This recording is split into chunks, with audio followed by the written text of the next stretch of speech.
Aleluia, glória a Deus. Amém, irmãos? A paz do Senhor Jesus.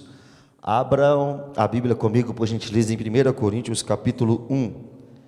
1 Coríntios, capítulo 1. Não, é porque...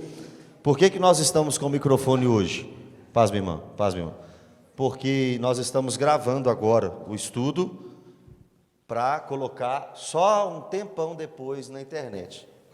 Porque senão fala assim, já que está na internet, eu não vou lá não. Vou escutar na internet. Não. É para estar aqui. Cadê o Vitor? É isso, Vitor? Você vai pôr na internet? No YouTube? Ou você, não tem no Spotify, mas ou você vai só colocar e comprimir no WhatsApp? Vai colocar no YouTube. Tá, mas só depois. Deixa a turma estar aqui. Amém? A paz do Senhor Jesus, vamos começar nosso estudo. Nós já estudamos aqui escatologia. Quem está vindo aqui pela primeira vez hoje, tudo que já perdeu. Escatologia, o que é escatologia? Doutrina das últimas coisas. Nós já estudamos aqui o Sermão do Monte, versículo por versículo. Estudamos o livro de Romanos, versículo por versículo, Romanos. Estudamos aqui 1º, 2º e 3º João. Tem mais coisa, eu estou esquecendo. Cristologia, doutrina da Cristologia. Já estudamos aqui. E hoje nós vamos começar mais um estudo. O estudo sobre a carta de Paulo aos Coríntios. E tem um porquê. Não é à toa. Nós não iremos começar esse estudo hoje à toa. A carta de Paulo aos Coríntios, sem dúvida alguma, do Novo Testamento, é o texto que mais corrige a igreja. É o texto que mais exorta a igreja do Senhor Jesus. E eu queria estudar com vocês essa carta, versículo por versículo, justamente para sermos exortados. E o que significa ser exortado? Ser xingado? Não. Exortado significa ser corrigido, trazido para perto, para que haja mudança, conserto. Então, o que eu quero aqui nessas quartas-feiras? Que a gente saia daqui exortado.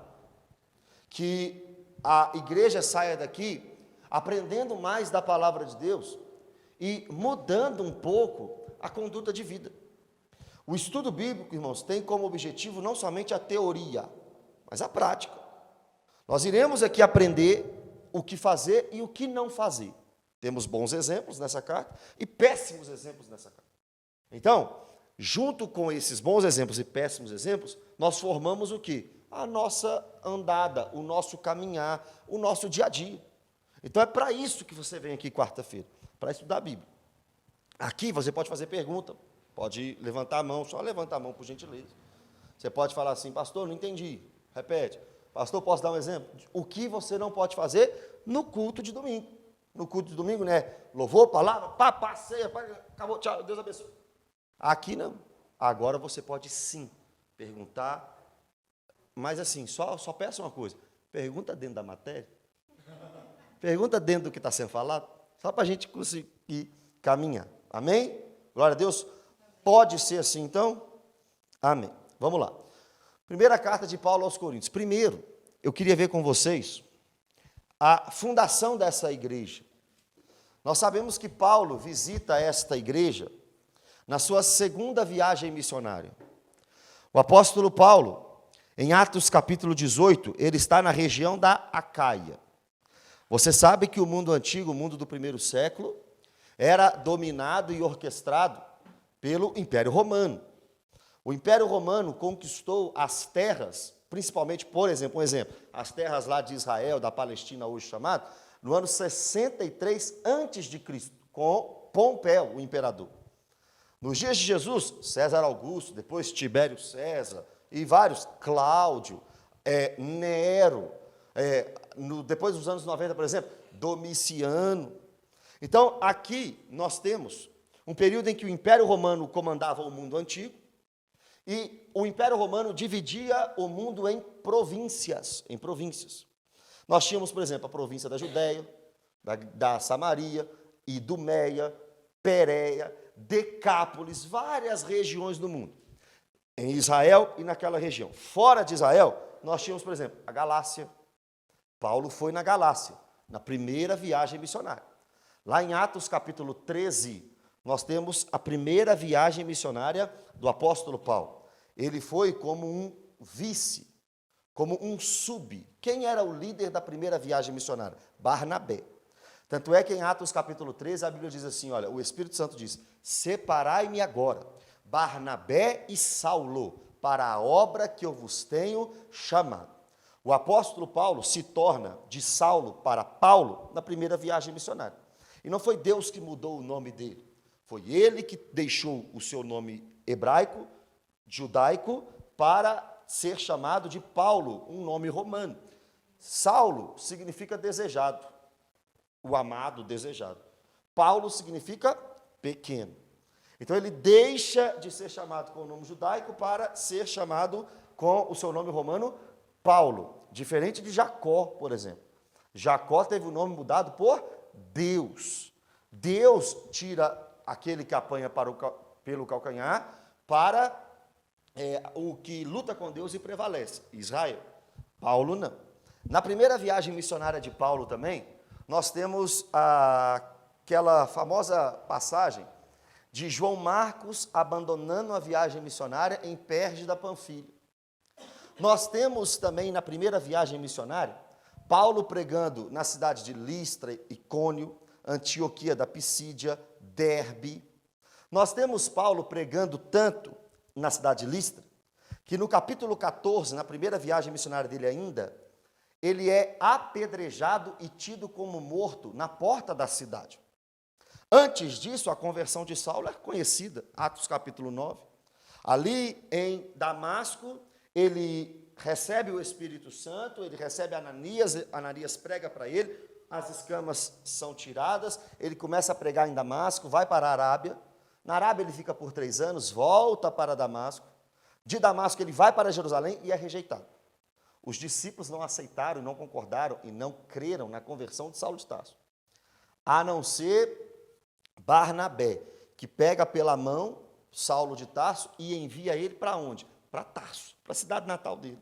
Fica lá, 10 anos.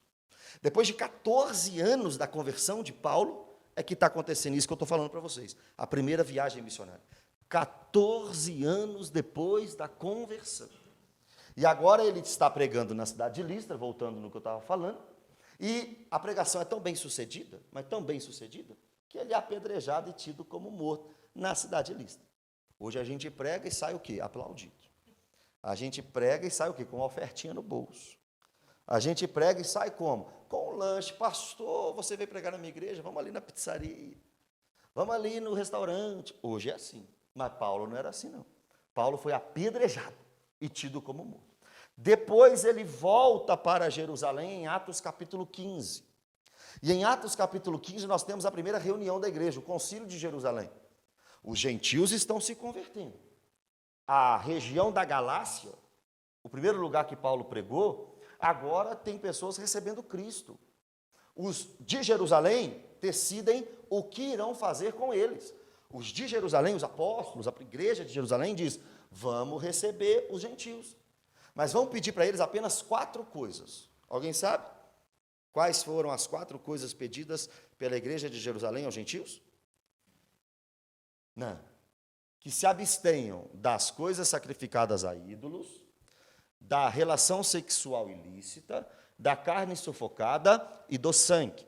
Ok? Se os gentios não fizerem isso, talvez por uma ideia de testemunho, para não chocar muito uma cultura judaica, é possível.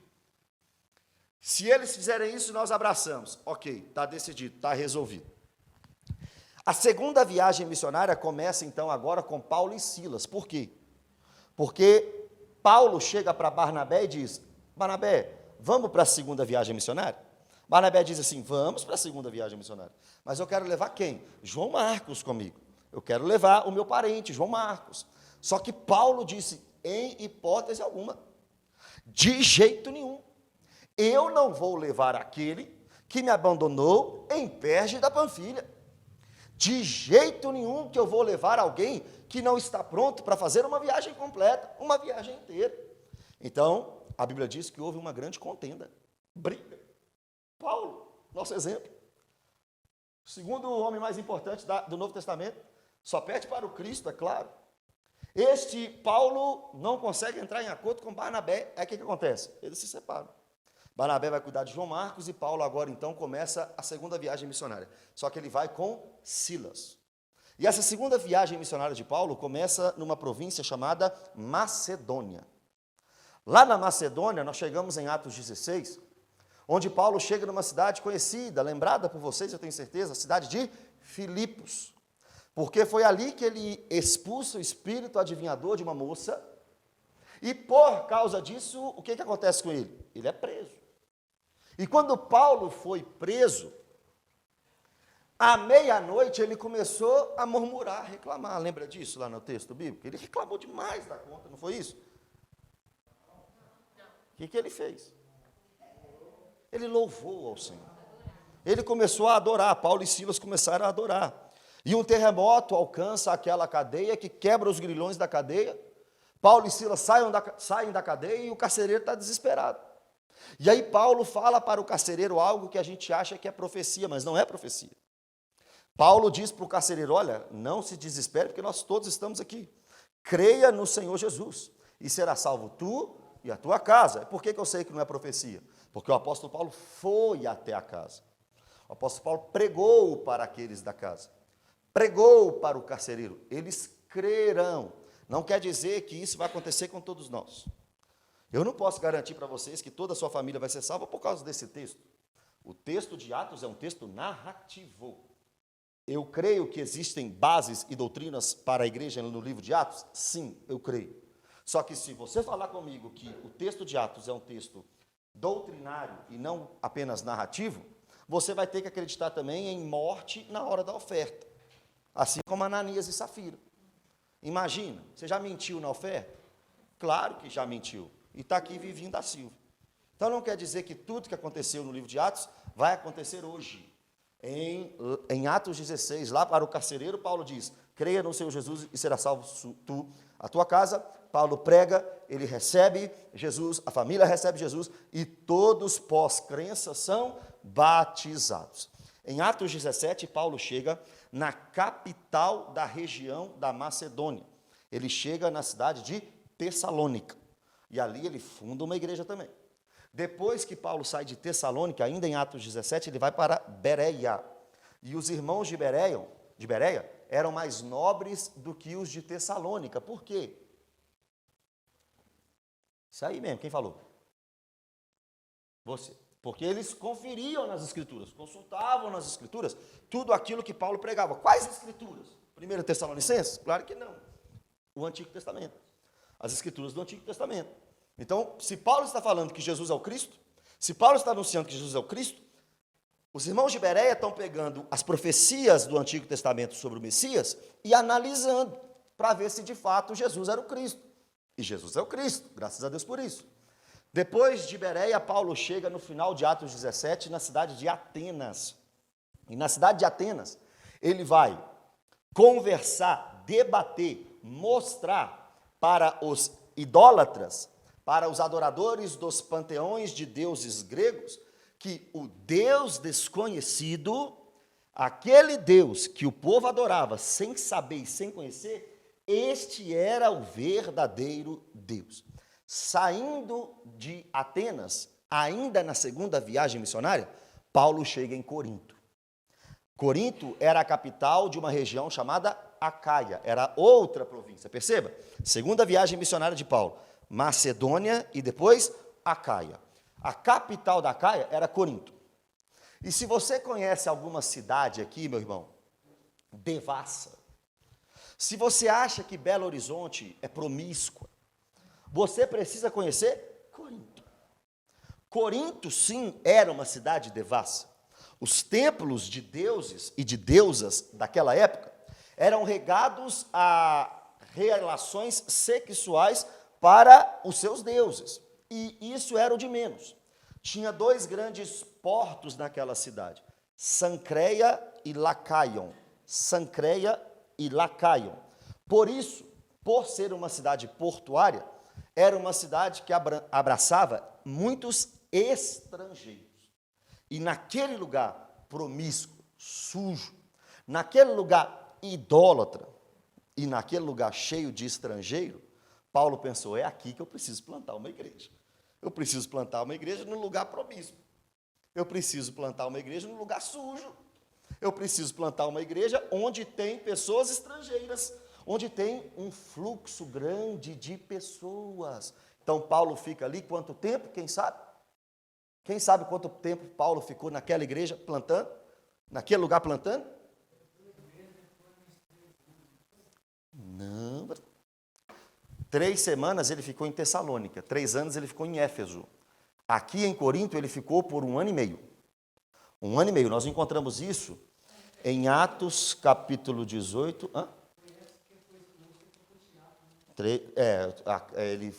Em Éfeso ele ficou na escola de Tirano, dando aula, né? Atos 18, 11, a gente vê lá, ó, e ali permaneceu 1 ano e 6 meses, ensinando entre eles a palavra de Deus. Agora, irmãos, entendendo o contexto de Paulo, vamos entender o que Paulo escreveu na carta. Primeiro, qual foi a data dessa carta? Muito provavelmente, segundo os estudiosos, no ano 55 depois de Cristo. No ano 55 depois de Cristo, Paulo então escreve essa carta. A carta de Paulo aos Coríntios foi escrita durante a sua 3ª viagem missionária, na volta de sua 3ª viagem missionária. Ele planta a igreja na 2ª viagem missionária. Ele escreve a carta na 3ª viagem missionária. Nessa 3ª viagem missionária, ele também escreve, por exemplo, a carta aos Romanos, que nós já estudamos aqui. Então, essa carta tem um objetivo claro: exortar a igreja. Agora, como o estudo bíblico às vezes complica a cabeça da gente, não complica? Olha o que eu vou falar agora para vocês.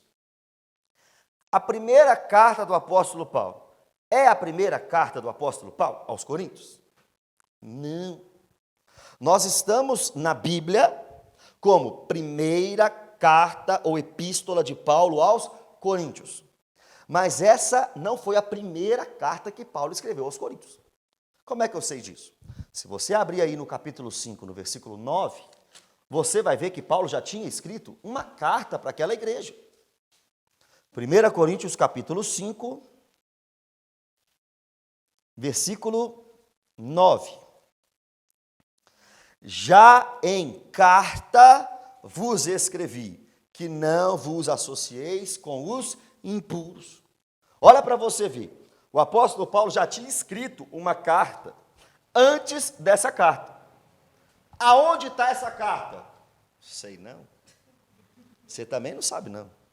Só que vai fazer falta para nós? Não.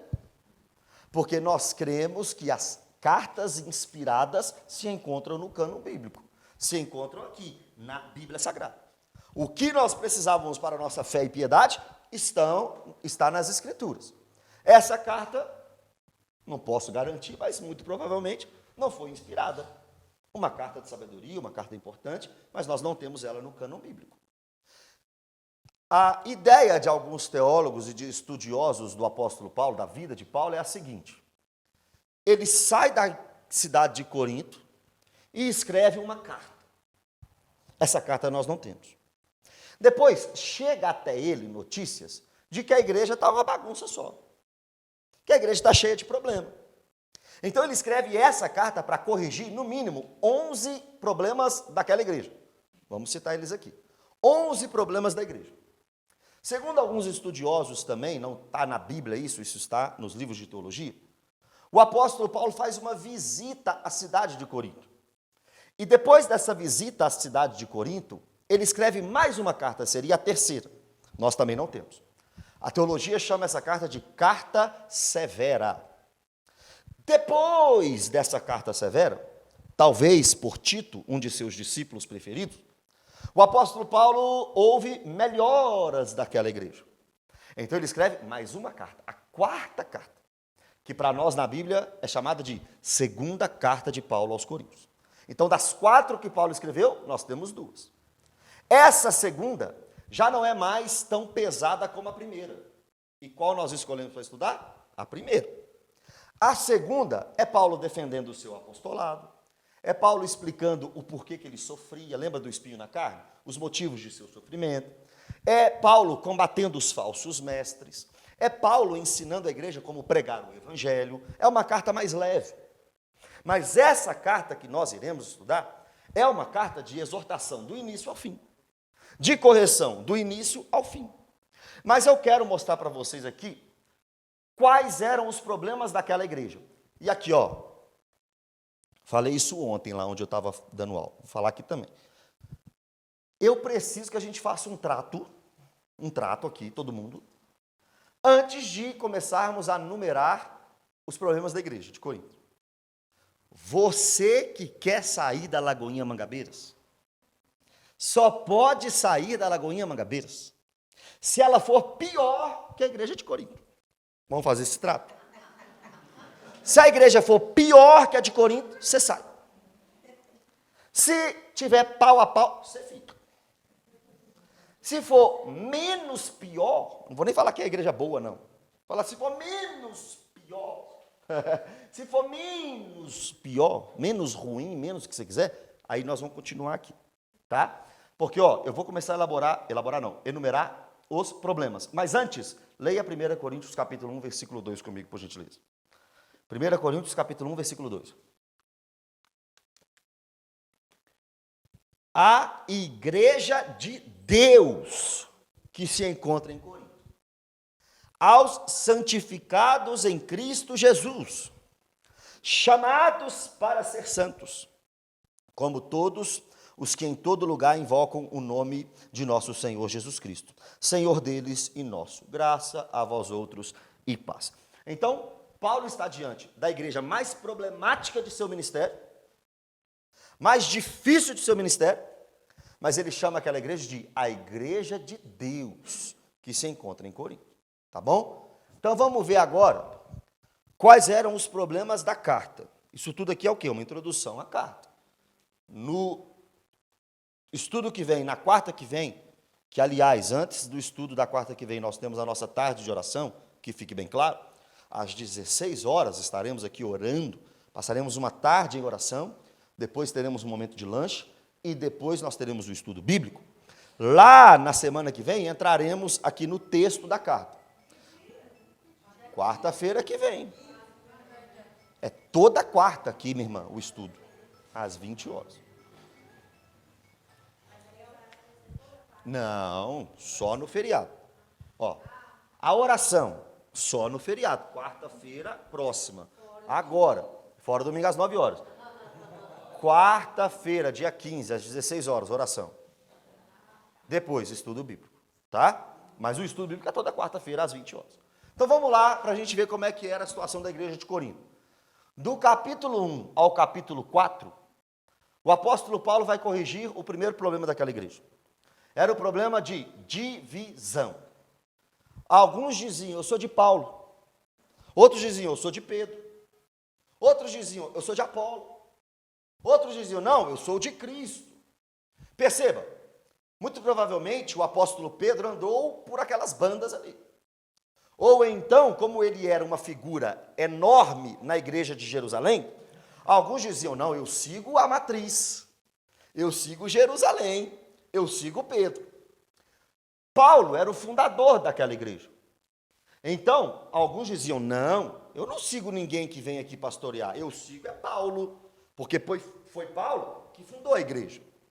Apolo era um homem eloquente e um excelente pregador da palavra, que chegou na cidade de Éfeso e que, abraçado por Priscila e Áquila, aprendeu os retos caminhos do Senhor Jesus, porque ele só conhecia o batismo de João. Esse Apolo é enviado para Corinto, e ali ele tem o exercício da pregação da palavra. Então alguns diziam, não, eu sou do melhor pregador. Quem era o melhor pastor? Muito provavelmente Pedro. Quem era o melhor apóstolo? Paulo. Quem era o melhor pregador? Apolo. Então tem para tudo que é gosto. Não, eu sou do pregador. Não, eu sou do apóstolo. Não, eu sou do pastor. E outros, muito provavelmente, em uma ironia e uma hipocrisia, diziam, eu não sou de homem nenhum, eu sou de Cristo. Eu não obedeço homem nenhum, eu só obedeço Cristo. Eu não tenho submissão nem a Paulo, nem a Pedro, nem a Apolo. Eu sou de Cristo. Parece uma espiritualidade, mas carrega aí o quê? Uma falsidade e um erro teológico. Porque todo crente dentro de uma igreja, segundo as Escrituras, tem guias, está em Hebreus. 1 Pedro 5 tem pastores. Então nós devemos submissão aos nossos líderes. Você não pode congregar num lugar dizendo assim, eu não sigo homens nesse sentido que eu estou dizendo. Eu não respeito e nem reconheço a autoridade de homens. Você está pecando, você está errado. Se você quiser ser um desigrejado, você precisa rever a sua conversão, na verdade. Agora, se você está dentro de uma igreja, ou melhor, de uma comunidade de fé, você vai ter pessoas acima de você no quesito autoridade. Não tem como negar e nem fugir disso. Então, nós estamos aqui debaixo de autoridades. Quem é a nossa autoridade aqui hoje na igreja? O pastor Flavinho. A quem nós devemos satisfação financeiramente? A Lagoinha Savassi. Quem é o nosso regional? O Flavinho. Quem é o nosso pastor global? O André Valadão. Então, você gostando ou não, é o que nós temos. E graças a Deus por isso. Então, nós somos submissos ao André, somos submissos ao Flavinho, somos submissos à Lagoinha Savassi. Então, isso é incontestável aqui dentro. Agora, na igreja de Corinto, o que estava acontecendo na prática? Panelinha, racha. Eu só acompanho Paulo. Eu só acompanho Pedro. Eu só acompanho Apolo. Um grande erro e um grande desconhecimento escriturístico. Porque independentemente de quem traz a mensagem, o que importa é a mensagem. Independentemente de quem é o pregador da noite, o que importa é a palavra ser pregada. Independentemente de quem está ensinando a Escritura ou pastoreando naquele local, o que importa é aquela igreja está, de fato, sendo uma igreja bíblica, doutrinariamente correta. Se sim, pouco importa se é Paulo, se é Pedro ou se é Apolo. Um exemplo disso é a igreja de Éfeso. A igreja de Éfeso foi fundada por Paulo, irmãos. Teve como pastor Timóteo, irmãos. Teve como pastor João, irmãos. Olha os pastores da igreja de Éfeso. Paulo primeiro, Timóteo depois. O apóstolo João depois, 3 grandes homens de Deus. Aí quando Jesus vai falar sobre a igreja de Éfeso, o que ele diz? Vocês abandonaram o primeiro mandamento. Vocês abandonaram o primeiro amor. Vocês não amam a Deus acima de todas as coisas. Não tem muito a ver com o líder, mas tem a ver com o líder. Não tem muito a ver só com os membros, mas tem a ver com os membros também. Tem que ser, irmãos, uma sinergia. Pode ser o apóstolo Paulo, depois Timóteo, depois João. Se a igreja não buscar o Senhor, é uma igreja que vai receber repreensão e correção. Pode ser o melhor pastor, a igreja pode ser ruim. Pode ser a melhor igreja e o pastor pode ser ruim. Então tem que ser andando junto. Agora, o que não pode acontecer é divisão, racha. Porque ira, dissensão, facção é obra da carne, é pecado. Então eu queria que parasse dissensões e facções aqui nessa igreja. Para começar. Não, eu sou do ministério tal, então o outro ministério pouco importa. Não é assim não. Eu sou dos jovens, então eu vou seguir só o Pedro lá. O pastor Mateus que falou para mim, nada é a mesma coisa. Não pode ser assim não. Pode ser assim não. O Mateus está viajando, eu não vou no estudo bíblico. O Mateus está viajando, não vou no culto. Não existe isso aqui. Isso aqui, irmão, essa igreja eu quero que seja assim, eu também acho que vocês querem que seja assim. Qualquer pessoa, óbvio, qualquer pessoa que eu falo é cheia do Espírito Santo, cheia de sabedoria, qualquer pessoa crente de verdade, que vier aqui pregar o evangelho, irmãos, para nós é a mesma coisa. Não há diferença. Nós não podemos escolher culto. Eu recebo mensagem de vocês. Pastor Mateus, quem vai dar o estudo? Pastor Mateus, é o senhor que vai estar lá. Acabou isso aqui. E nesse estudo bíblico, o que nós vamos fazer? Lavar roupa suja. Lavar roupa suja. Se não resolver, o que eu faço? Eu dou nome. Aí eu chamo o irmão aqui na frente, irmãos, a igreja perdoa o irmão. Igual na Assembleia. Na Assembleia tradicional. Aquelas assembleias que seguem à risca o texto de Mateus 18. Tem um problema com o irmão? Resolve com ele. Resolveu não? Chama 2 testemunhas. Resolveu não? Traz para a igreja então. Imagina se eu começar a fazer isso aqui. Nós não vamos ter culto mais. Se aquela salinha ali falasse, de tudo que vocês me contam lá. Também. E olha só, e o que elas estão fazendo são coisas bíblicas, doutrinárias. Nós é que às vezes não temos coragem de fazer, mas tem que fazer. Chame a igreja toda. Não resolveu? Olha isso. Pode considerar fulano gentil e publicano, expulsado da igreja. Em 1 Coríntios capítulo 5, vamos chegar lá ainda, um homem estava em pecado, vou falar daqui a pouco, ele foi expulso da igreja. Pesado. É pesado, mas acontece. E Paulo nós vamos chegar lá ainda, mas Paulo usa uma expressão pesada para ele foi entregue a Satanás. Imagina isso. Então do capítulo... Como é que é o negócio? É meu Deus do céu.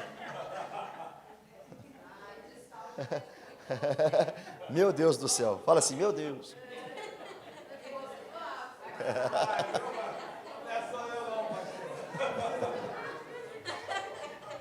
Vamos voltar, ó. Aqui, ó. Seriamente, ó. Aqui, ó. Do 1 ao 4, divisão na igreja. Panelinha, racha. Não pode ter isso aqui dentro. Está começando, vão cortar o mal pela raiz então. Onde é que está o problema? Eu quero pedir uma coisa aqui. Para de fofocar nessa igreja. Por favor. Se tem problema, vai lá e resolve com fulano. Não fica contando de fulano para Beltrano, não. Para com isso. Para com fofoca. Eu estou pedindo. Para de falar dos outros. Ou vem resolver comigo ou resolve com o outro. Porque isso gera dissensão e facção. Isso gera contenda. Aí o irmão, que nem sabe a vida do Marcelo, já vai começar a pensar do Marcelo o que você falou. Olha que injustiça. Você queria que fizesse isso de você? Não, então para. Porque não podemos ter divisão nessa igreja. Amém? Não, mas nós vamos chegar aqui, vai ser detalhado, cada probleminha. O capítulo 5, o segundo problema da igreja. Olha o problema daquela igreja, irmãos. Tinha um homem se deitando com a mulher de seu pai. Dentro da igreja. E Paulo disse assim, olha, isso que está acontecendo na igreja de Corinto, eu nunca vi nem entre os gentios. Consegue imaginar o que Paulo está falando? É algo tão pesado que Paulo, nas nossas palavras aqui, não estava nem acreditando. É como se ele falasse assim, no meio dos mundanos, não tem o que está tendo no meio de vocês. Deixa eu te explicar, irmão, tem escândalo na igreja. Tem escândalo. Não adianta achar que não tem, não. Jesus disse assim, olha o que Jesus, o nosso Deus, disse assim, olha, é mister, ou seja, é necessário demais que venha os escândalos. Jesus falou isso. Só que ele disse assim também, olha, ai daqueles pelos quais eles vierem. Então vai ter escândalo na igreja. Eu quero saber qual é o próximo dessa igreja aqui. Porque vai ter. E lá na matriz tem também. Ah, vou para Lagoinha Savassi. Eu sei de vários lá. Vou para Lagoinha Serra. Eu também sei de vários da Lagoinha Serra. Você acha que essa fofoca do inferno, que chamam fofoca gospel, não circunda aí os pastores, não? Nós sabemos tudo que acontece nas igrejas. Então, irmão, está tudo farinha do mesmo saco. Só que tem que parar com isso. Não dá para aceitar isso dentro da igreja, não. Mas Paulo disse, no meio dos gentios, eu nunca encontrei nada igual o que eu encontro no meio de vocês. Um homem, aí o texto diz, né? Alguém que se atreva a deitar com a mulher de seu próprio pai. Tem noção disso? Do seu próprio pai. Não era a mãe, né? Porque senão falaria mãe, muito provavelmente. Mulher do seu próprio pai, talvez uma madrasta. E Paulo está dizendo, nem no meio dos gentios eu já vi coisa igual. Que tristeza. No capítulo 6, outro problema. Olha o problema do capítulo 6, e aqui eu vou te falir agora. Posso te falir? Te deixar sem nada? Olha só, Paulo está proibindo os irmãos da igreja de levarem outros irmãos da igreja para tribunal ímpio, na justiça. Paulo está dizendo assim, olha, como é que vocês levam os problemas de vocês para resolverem em tribunal ímpio. Aí Paulo pergunta, não existe nenhum sábio no meio de vocês para resolverem a questão? Aí Paulo diz, o só existir contenda no meio de vós já é a completa derrota. Paulo não disse que você não pode resolver as suas questões profissionais na justiça com a empresa, com pessoas ímpias, com quem te defraudou. Não é isso que Paulo está dizendo, não. Paulo está dizendo de irmãos na fé. Paulo está dizendo, vocês estão gerando mau testemunho, porque o problema de vocês não está sendo resolvido da porta para dentro, mas da porta para fora. Causando escândalo na Acaia, na região da província da Acaia. Paulo está dizendo, não tem ninguém aí que pode ajudar vocês? Ninguém que pode sentar? Aí está o segredo. Por que é que tinha aquele problema? Capítulo 6, Paulo diz, por que é então que vocês não sofrem o dano? Sofre o dano, para não gerar escândalo na igreja. Nós temos condição de fazer uma coisa dessa? Será que nós temos condição de sofrer o dano só para que a igreja não seja mal falada? Só para que a comunidade da fé não seja mal falada? Nós temos capacidade espiritual de fazer um negócio desse? Comprei um sanduíche lá no Marcelo. Veio uma formiga lá. Aí eu passei mal. Poxa, o Marcelo tem responsabilidade.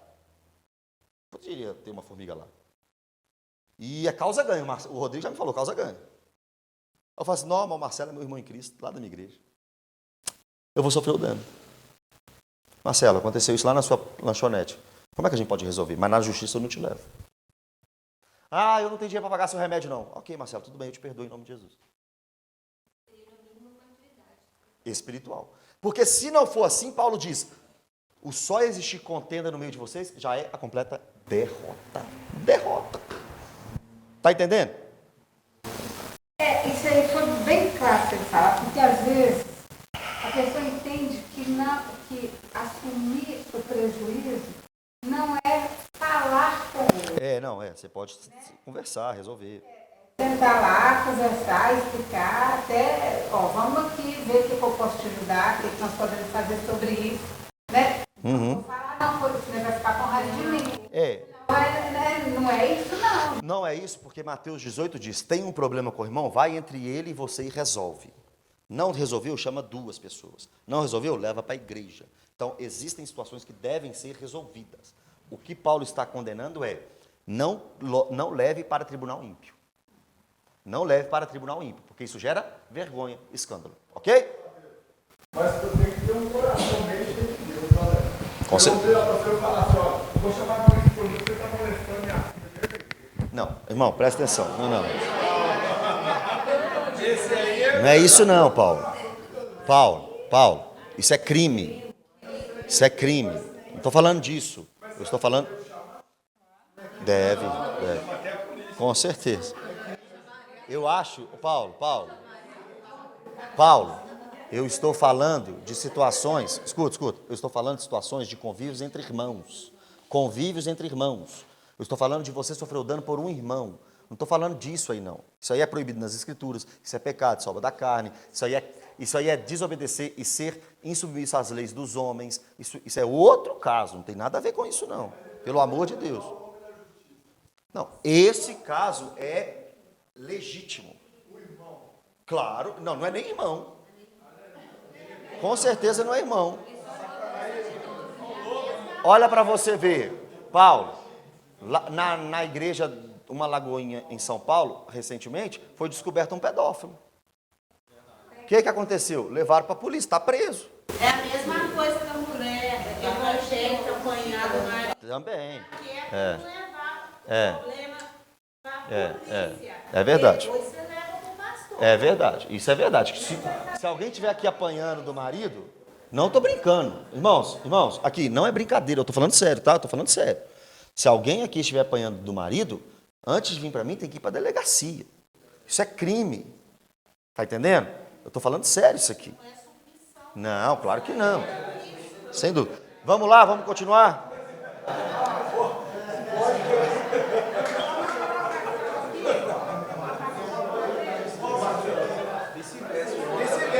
Se o homem estiver apanhando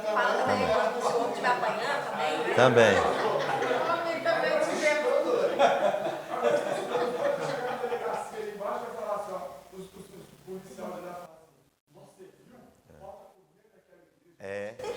Tá, só que aí é o joio no meio do trigo que foi descoberto. É outro assunto, é outra conversa. Vamos lá. Capítulo 7, o próximo problema. O capítulo 7 é um problema tristíssimo, gravíssimo.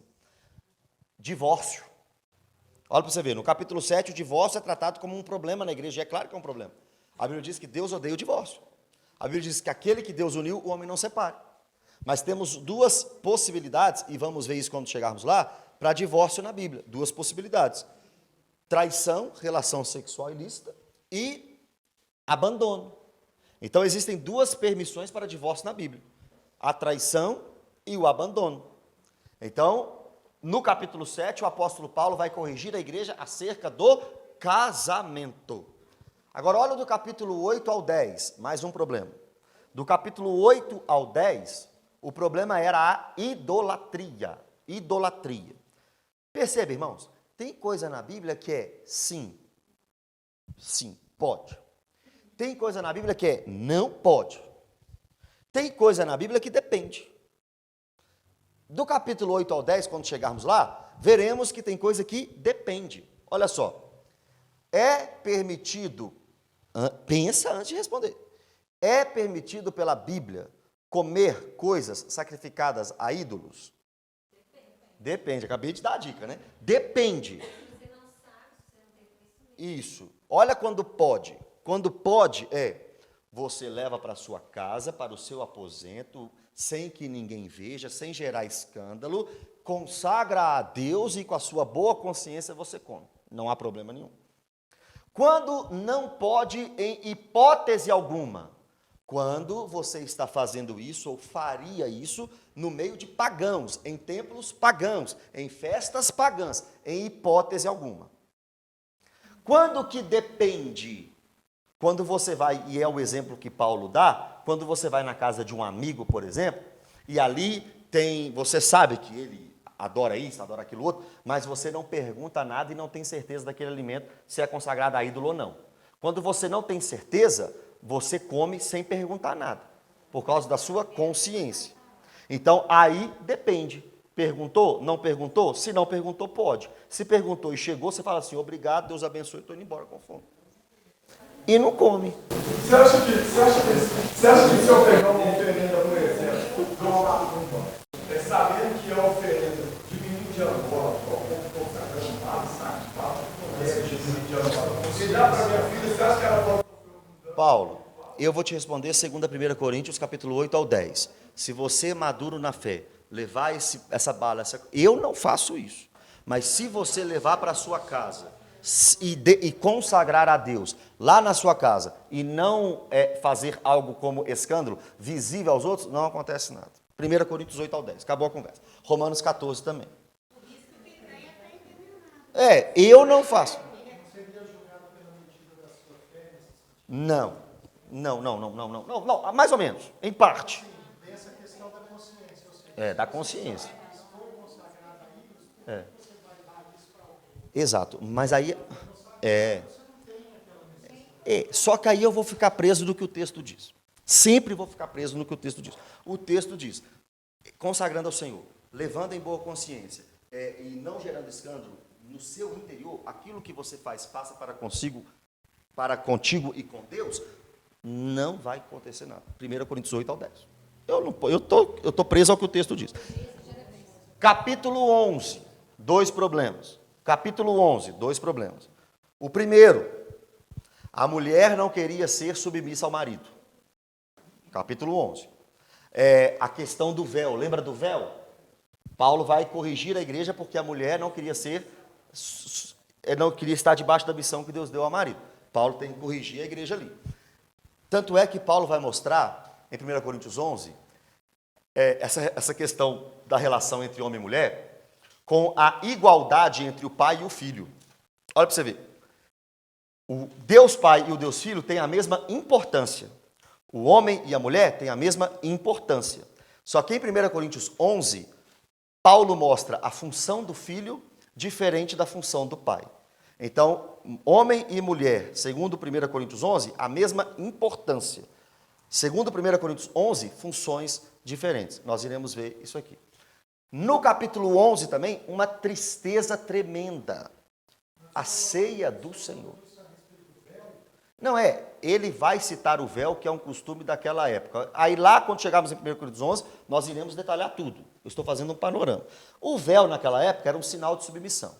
Se a mulher usava véu, ela estava mostrando que ela era casada e submissa ao marido. Se a mulher não quisesse usar o véu, era como se ela tivesse rapado a cabeça, como as prostitutas faziam. Então nós vamos explicar tudo isso lá quando chegarmos em 1 Coríntios 11. O segundo problema de 1 Coríntios 11 era a ceia do Senhor. Olha que tristeza. Domingo agora é dia de ceia. E o apóstolo Paulo diz em 1 Coríntios 11 que ele não louva aquela igreja quando aquela igreja se reúne para cear. Não tem como elogiar a igreja na ceia. Olha isso. Irmãos, isso tudo é a mesma igreja, tá? A mesma igreja. Imagina a cabeça do pastor daquela igreja. Percebe? Ele diz, eu não vou elogiar vocês quando vocês se reúnem. Não tem como. Por quê? Porque tem gente que chega primeiro, come tudo e não deixa nada para os mais pobres. Não deixa nada para o necessitado. Orgulho, vaidade, soberba na hora da ceia. Nós temos hoje a ideia da ceia, né, com o cálicezinho, o pãozinho. Naquela época era uma festa. Era um banquete, a ceia era um banquete, era um momento de comunhão. E Paulo diz, só há uma forma de cear de forma sincera, discernir no corpo. Então você examina a si mesmo e discerne o corpo. O que é corpo? A igreja. Você compreende o sacrifício de Cristo e compreende o seu irmão. É por isso que tem que examinar. Eu tenho alguma coisa contra o Rodrigo? Se eu comer odiando o Rodrigo, eu estou comendo para a minha própria condenação. Mas agora, se antes de eu comer, eu ir lá e resolver o meu problema com o Rodrigo, eu posso cear em paz. Eu tenho que discernir o corpo, ok? Vamos estudar isso lá também. Agora, olha o capítulo 12 e 13. Olha o problema do capítulo 12 e do capítulo 13.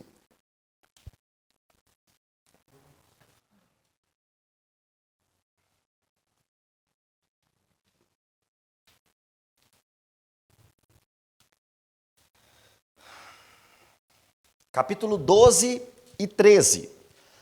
Nós já até falamos sobre os dons de 1 Coríntios 12, mas vamos entrar de novo. Os irmãos de Corinto estavam valorizando mais os dons do que o amor. Está errado. Jesus disse, e conhecereis que sois meus discípulos se amardes uns aos outros. Então, naquela igreja, mais valia o que você faz do que aquilo que realmente era a marca de um cristão. O cara tem dom de língua, tem dom de discernimento, tem dom de palavra de sabedoria, palavra de conhecimento, era mais valorizado. E Paulo diz, não, existe um caminho ainda mais excelente. Qual é o caminho mais excelente? Ainda que eu fale a língua dos anjos e dos homens. Se não tiver amor, não é nada. Se eu der meu corpo para ser queimado, se não tiver amor, não é nada. E aí nós veremos que o amor tudo sofre, tudo crê, tudo espera e tudo suporta. Nós precisamos valorizar mais o amor do que os dons. Porque quem ama verdadeiramente segundo Cristo, está salvo. Quem tem dons, está salvo? Nem sempre. Mateus 7, em teu nome curamos. Em teu nome expulsamos demônios. Não é mentira aquilo não. Eles não estão dizendo assim, eu acho que eu expulsei demônios. Eles expulsaram demônios. Eles curaram em nome do Senhor. Mas o que Jesus diz? Eu nunca conheci. Não é assim não. Ó. Eu já conheci, depois você perdeu a salvação, depois você... Não, eu nunca conheci vocês. Eu nunca tive uma intimidade. Eu nunca tive um relacionamento. É possível ser usado por Deus sem ser de Deus. Nabucodonosor, Ciro, até Judas Iscariotes. Escandalizem, por favor, até Satanás. No caso do censo de Davi, Deus usa Satanás para instigar o coração de Davi, porque Deus queria julgar Davi. Olha que loucura. Outro caso do Antigo Testamento, o espírito mentiroso da parte de Deus para enganar Acabe. Deus queria matar Acabe, irmãos. O que Deus fez? Um espírito mentiroso foi lá e enganou Acabe. Pode ir para a batalha que você vai ganhar. Ele chega na batalha, cheio das suas... Como é que chama aquele negócio que põe para a batalha? A armadura. E o único cantinho da armadura que estava aberto, cai uma lança lá dentro e mata Acabe. Você acha que isso é obra do acaso? Isso é juízo de Deus. Então Deus usa assim... outro exemplo, claro e óbvio. A Assíria no Reino do Norte. Se você ler Abacuque, você vai ver que o Reino do Sul foi destruído pela Babilônia. Homens maus, cruéis, que Deus usou para seu juízo. Então, ser usado por Deus não quer dizer que é de Deus. Ter dom não quer dizer que é de Deus. Agora, vocês estão prontos para o problema do capítulo 14? Olha o problema do capítulo 14, irmãos. Isso aqui a gente não está tendo aqui, não. Ainda bem. Não, estou falando sério. Mas que a gente continue sem ter. Os irmãos de Corinto estavam valorizando mais o dom de línguas do que o dom de profecia. Não pode. Está errado. Qual é mais importante? O dom de profecia do que o dom de língua. 1000 vezes. Paulo diz. Eu queria que vocês falassem muito mais em profecia do que em língua. Paulo vai falar. Quem fala profecia, e vamos chegar lá para ver o que é profecia neotestamentária, vamos falar sobre tudo isso. Quem fala em profecia, exorta, consola, edifica e ensina. Está tudo em 1 Coríntios capítulo 14. Exorta, consola, edifica e ensina. O que fala em línguas, vamos ver mais uma vez a natureza do dom de línguas. O que fala em línguas, por enquanto, só isso. O que fala em línguas fala a Deus e não aos homens. Então, dentro de uma igreja, é muito mais importante a profecia do que o dom de línguas, tá? Claramente em 1 Coríntios 14. E olha para você ver, irmãos, como a gente inverte as coisas. Nós invertemos as coisas. Parece que é mais importante hoje, pela cultura, né, da igreja brasileira, o dom de línguas, mas nunca foi. 1 Coríntios 14 é uma correção sobre o dom de línguas.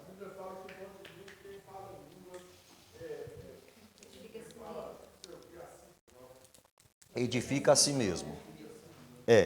Vamos chegar lá nesse texto, vamos falar tudo sobre isso aí. O que é edificar a si mesmo, por que edifica, o que é o dom de línguas, qual é a natureza do dom, onde surgiu pela primeira vez, nós vamos falar isso tudo aqui. Vamos devagarzinho. O capítulo 15, mais um problema. No capítulo 15, nós temos o problema da doutrina da ressurreição. Os irmãos já não estavam mais acreditando na ressurreição. Paulo diz que se a nossa vida, irmãos, for só o aqui e o agora, se a nossa esperança for só isso aqui, nós somos o quê? Os mais infelizes dentre os homens. Ele vai mostrar exatamente que Cristo ressuscitou e que ele é a primícia dos que dormem. E por causa da ressurreição de Cristo, nós um dia ressuscitaremos. Aí tem aquela música, né? Mas a igreja será arrebatada. Vocês cantaram isso aqui outro dia.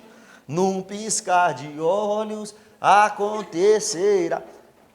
Nós vamos ver em 1 Coríntios capítulo 15 que o que acontece no piscar de olhos é a glorificação e não o arrebatamento.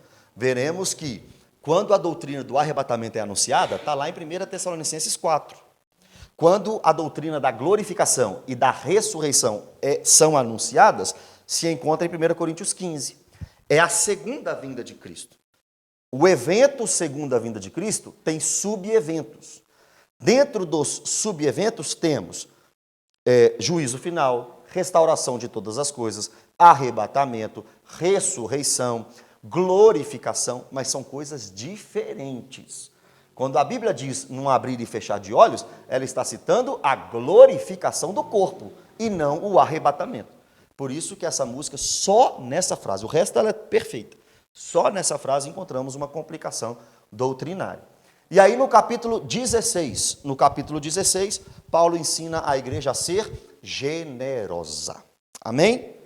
Então, é sobre isso que nós iremos falar aí, nesse próximo ano aí de estudo bíblico na nossa igreja.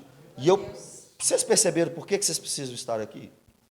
Nós vamos tratar ponto a ponto disso, versículo por versículo, minúcia por minúcia. Não é isso? Assim fala, Rodrigo. Rodrigo tem as palavras difíceis. Então, irmãos, por favor, estejam aqui. Alguém tem alguma pergunta? Todas possível? Pode falar. Sim. Eu estava vendo uma conversa entre pastores e um deles falou que essa discussão a respeito de arrebatamento é uma discussão de 200 anos atrás. Isso não era discutido antes de 200 anos atrás. O que o pastor estava falando, muito provavelmente, ele citou John Nelson Darby e a Bíblia de Estudo Scofield. A doutrina do arrebatamento, que hoje eles não chamam mais assim, mas de secreto, ou seja, a doutrina do arrebatamento antes da segunda vinda de Cristo, que é a maioria do que o brasileiro acredita, ela é sistematizada 200 anos atrás, sistematizada. Mas, segundo alguns estudiosos, no século IV já era falado alguma coisa assim, só que sistematizado só 200 anos atrás. Antes disso, a maioria esmagadora da igreja cria no arrebatamento junto com a segunda vinda de Cristo. O que isso quer dizer? Quem crê no arrebatamento antes da segunda vinda, diz que a igreja não passa pela grande tribulação. E quem acredita no arrebatamento junto com a segunda vinda, diz que a igreja passa pela grande tribulação. Já estudamos isso aqui, escatologia, quando estudamos. Amém, irmãos? Glória a Deus. Pode fazer.